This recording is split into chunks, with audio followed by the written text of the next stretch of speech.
my third attempt and I'm You were aiming for JRF, just Yeah. JRF. तो Yeah. कैसा गया Ayushi exam? Paper 1 paper 2 से better था इस बार। लेंदी था या डिफिकल्ट था? और इंडियन लिटरेचर पे आज सच उतना फोकस नहीं था। बिना दिमाग के बिना पढ़ाई के नहीं हो पाएगा। ऑस्ट्रेलियन और साउथ अफ्रीकन लिटरेचर से भी कुछ क्वेश्चंस थे, ब्रिटिश लिटरेचर के क्वेश्चंस हाँ। कम हो गए हैं। लेकिन इस बार नहीं। इम्पोर्टेंट दिन आ चुका है, आपका यूजीसी नेट इंग्लिश का एग्ज़ाम आज है और हम आ चुके हैं सेंटर के बिल्कुल बाहर, बिकॉज मैं चाहती थी कि आपको ग्राउंड ज़ीरो से बिल्कुल एग्जैक्ट एनालिसिस दे पाऊँ जैसा बच्चों का फीडबैक आ रहा है। तो अभी सेंटर के बाहर खड़े हैं, 6 बजने वाले हैं, अभी एस्पिरेंट्स बाहर निकलेंगे और हम उनसे पूछेंगे कि डिफ़िकल्टी लेवल कैसा रहा, किस तरह के क्वेश्चंस आए थे। तो जुड़े रहिए मेरे साथ। All right, so what's your name? My name is Ayushi. Ayushi, पहला अटेम्प्ट था? नहीं, I've actually cleared it twice. It was my third attempt and I'm You were aiming for JRF, just Yeah. JRF. तो Yeah. कैसा गया Ayushi exam? It was quite difficult to be honest. Okay. पिछली बार जो exam आया था उससे काफ़ी ज़्यादा डिफ़िकल्टी लेवल था। Questions are more focused on Indian English in India okay. and British literature को तो बहुत minimize कर दिया है। Surprisingly, how many It was- questions on an estimate? British I think proper अगर आप कैटेगराइजेशन करोगे तो 15 to 20 just that. And was there anything जो बहुत ही अनएक्सपेक्टेड हो कि ये कहाँ से आ गया, ऐसा कुछ भी है? I would not say that, but chronology was quite tricky. Chronology पहले तो जैसे 20 questions आते थे, इतने नहीं थे, but काफ़ी टाइप के नए questions भी थे. English in India was surprisingly very much. Okay. And research methodology के भी काफ़ी questions थे. Right. So are you hoping for a JRF this time? I am not really sure. It depends on the cutoff. All right. चलो, I'll just hope कि आपको JRF मिल जाए this time around. Thank you so much. Vaishali त्यागी वैशाली, तो वैशाली पहला attempt है? Second attempt. Second attempt है। तो मैंने सुनने में मुझे आया है कि थोड़ा डिफिकल्ट एग्जाम रहा, ऐसा ट्रू है? काफ़ी डिफिकल्ट था, मतलब अनएक्सपेक्टेड बोल सकते हैं। पैटर्न जो मोस्टली आता है जैसे PYQ जो हमने देखे हैं उससे काफ़ी अलग था, तो लिटरली बहुत तो वैशाली पेपर 1 भी कैसा था? पेपर 1 भी डिफिकल्ट था?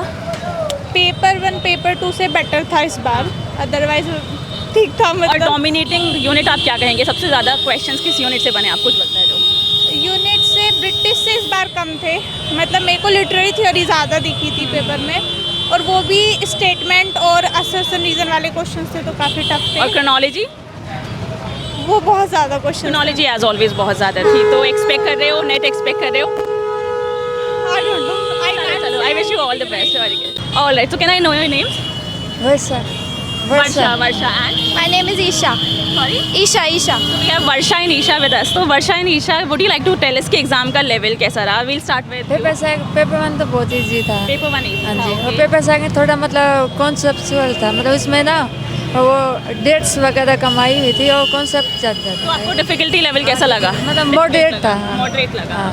मैंने लाइक PYQs के हिसाब से इतना मैथ्स एक्सपेक्ट नहीं किया था। मैथ्स काफ़ी ज़्यादा आया था पेपर 1 में, और हाँ मतलब आप थोड़ा बहुत मैथ्स आपको आता होगा तो आप कर लोगे। और पेपर 2 का लेवल कैसा लगा आपको कंपैरेटिव? का लेवल मॉडरेट था, मतलब मैं बिल्कुल इजी नहीं बोलूँगी। तो ये पहला अटेम्प्ट है, is the first attempt? Yes. तो फर्स्ट अटेम्प्ट के हिसाब से you did not find it difficult paper 2? Not much. Okay, for because repeaters कह रहे हैं कि लास्ट टाइम के हिसाब से थोड़ा सा पेपर लेवल अप किया गया है, बट आप फर्स्ट अटेम्प्ट कर रहे हो तो वो तो एक्चुअली मैं PYQ प्रैक्टिस कर रही थी, उस हिसाब से मैंने नोटिस किया है, बट ऐसा है कि बहुत क्रोनोलॉजी बेस्ड क्वेश्चंस आए थे, तो आप क्या है आप एलिमिनेशन करके वो आंसर कर पाओगे। और कोई ऐसे क्वेश्चन जो बहुत अनएक्सपेक्टेड हों, कभी राइटर्स कोई ऐसे सुने ही ना हो पहले, ऐसा कुछ क्वेश्चन? वो तो आए हैं, लेकिन क्रिटिकल थ्योरी में से काफ़ी आए हैं। मोस्टली मैं बोलूँगी कि पेपर 2 में क्रिटिकल थ्योरी और क्रिटिकल लिटरेचर में से ही आया है, और मैं मतलब जो मैं अंदर से चाह रही थी कि इंडियन ऑथर्स में से आए, वो तो बिल्कुल ना के बराबर। यूजली जो हमारा ट्रेंड रहता था कि ब्रिटिश और इंडियन डोमिनेट किया करता था। ब्रिटिश तो देखा ही नहीं है, और इंडियन ऑथर्स में बहुत कम, मतलब सिर्फ 2 क्वेश्चंस में से आपको, वो भी मैच द फॉलोइंग टाइप वाले क्वेश्चंस में से 2 क्वेश्चन में इंडियन ऑथर्स का नाम आया है। तो मैं देख पा रही हूँ बहुत ही मेजर चेंजेस हम ऑब्जर्व कर रहे हैं, ट्रेंड ऑलमोस्ट चेंज ही हो चुका है करेंगे, but thank you for talking to us and all the best. मैं आपकी क्लास से देखती हूँ। Okay. मैं आपकी बहुत बड़ी फैन है। थैंक आपने यू। यूट्यूब क्लास अटेंड की यस थी? मैम। तो मैराथन वगैरह से यस मैम, मैं देखी थी आपके उसमें बहुत सारे आए योर थे। Name again?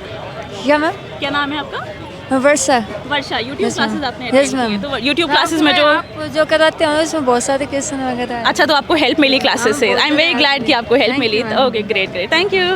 लेंदी था या डिफिकल्ट था? डिफिकल्ट था मैम, मेरे थोड़े से क्वेश्चंस छूट गए मैम। अरे how many questions, how many questions? मतलब काफ़ी थे, पर मैम आपने काफ़ी अच्छा क्या बताया था कि टाइम मैनेजमेंट, देखो इतनी सारी, इतना कैलकुलेशन था, मेरा कंपाउंड इंटरेस्ट ही नहीं निकल रहा था। ये देखो ये एक चीज़ है जो मैंने सबसे सुनी है कि पेपर 1 डिफिकल्ट आया, तो वो आपको डिफिकल्ट नहीं लग रहा, वो सबका ही डिफिकल्ट। तो वो नहीं, काफ़ी लेंदी था। Paper 2 is very lengthy. Okay okay okay, तो क्या एक्सपेक्टेशंस हैं अब? मैम मैं तो चाहती हूँ मेरा नेट बस क्लियर हो जाए और JRF नेट हो जाए ऐसा? हाँ, नेट हो जाए। मुझे और जगह अप्लाई करना है, काफ़ी काम है, इतना डिले होता है फिर। कोई बात नहीं। आई थिंक रिजल्ट का वेट करते हैं, अभी मैं सोच पैनिक रही नहीं थी मैम आ जाए फिर मिल जाए। मैं आपको सपने में देखती हूँ, मतलब आवाज़ गूंज रही थी, तो बहुत अच्छा लगा। पापा फोटो तो बनती है बिल्कुल बिल्कुल। फोटो खींचो एक। सर आप कुछ कहना चाहेंगे about your daughter, how she is been preparing? कैसी प्रिपरेशन है, कितना? प्रिपरेशन तो बहुत अच्छी करी है इसने। हाँ, ये हमसे बोलना छोड़ देती है जब इसका एग्ज़ाम नज़दीक होता है। समझे? अच्छा, UGC का एग्ज़ाम भी एक इसने पास कर लिया पहले। हाँ, ये मुझे सुनने में आया कि लेंदी भी है, प्लस थोड़ा सा लेवल अप भी हो गया, तो वो ऑल इन ऑल बिना दिमाग के, बिना पढ़ाई के नहीं हो पाएगा। चलो नोट बारीज। अभी फिलहाल जाके रिलैक्स करते हैं, ठीक है? बाद में सोचेंगे, कट ऑफ डिस्कस करेंगे, अभी रिलैक्स करिए, ठीक है? खुद को स्ट्रेस नहीं देना। All right, bye bye. So can I know your name? Shayan Mohammad. Sorry, Shayan Mohammad. Shayan Mohammad. और राइट, तो शायान कैसा था exam? Exam easy to moderate था और कुछ अनएक्सपेक्टेड क्वेश्चंस भी थे और जो एक्सपेक्टेड यूनिट्स थे उसमें से आम क्वेश्चंस नहीं भी आए थे। तो शायान पहला अटैम्प्ट था? नहीं, ये मेरा तीसरा अटैम्प्ट है। तीसरा अटैम्प्ट था। तो लास्ट टाइम के हिसाब से would you compare your paper?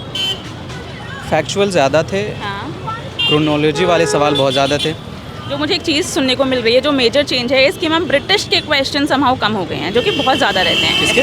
British literature के क्वेश्चन हाँ। कम हो गए हैं। लेकिन इस बार नहीं।